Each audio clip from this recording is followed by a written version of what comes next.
A Deborah's yarn ball film. A granny square. To block or not to block. Blocking a granny square. A Vialis studio production.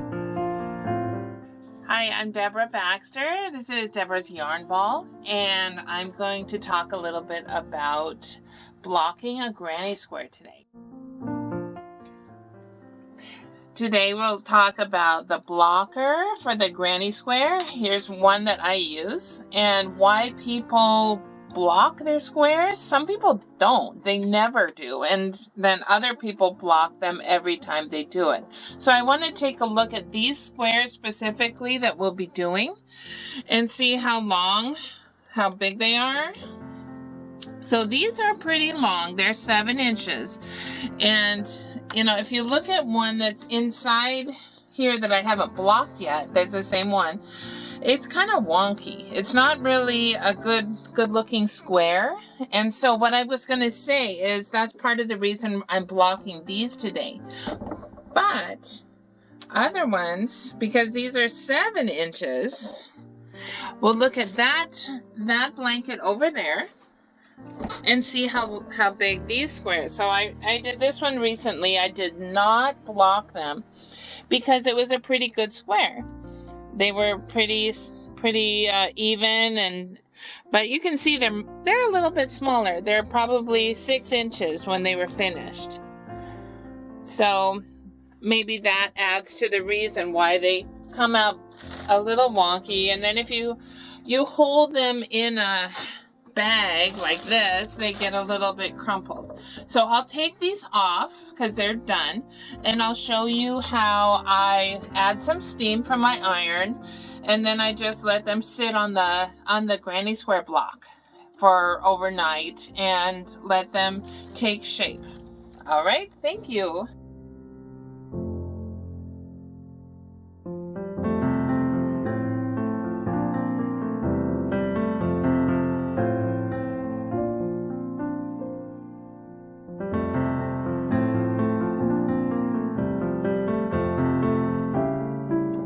Okay, so we'll start blocking here with taking all of our unblocked squares out and laying them out. And you can see I have a specific kind of blanket that I want to do with these squares, and they're gonna lay just fine, just like these other ones. Very flat, very nice. And I probably could have gotten away making a perfectly nice blanket without blocking them. I would, but I wanted to try it out, and since I had this, I'll try it. So the first thing I do is I filled up my iron with water, and that's gonna help me get a little steam. Some people soak their whole granny square in water and let it dry out for a long time individually. I think that's a little bit much. So what I'm going to do is put one down in the holes of the granny square.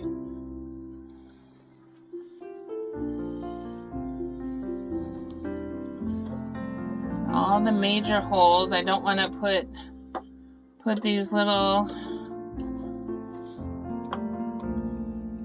posts through the yarn if I can help it, and then just get it on like that. Okay, and then while it's still up pretty high, I'm gonna put some steam on. So if you have a little bit of water that goes on it, I think that's fine. I've got a little squirt I do here, but this steam will come out. I don't want to get too close to my yarn because it's acrylic and I don't want to melt anything, but the steam is starting to come out, so that's good. You can see the steam. So here it goes, and it's just helping, I think, a little bit. And I'm going to push it down to the bottom.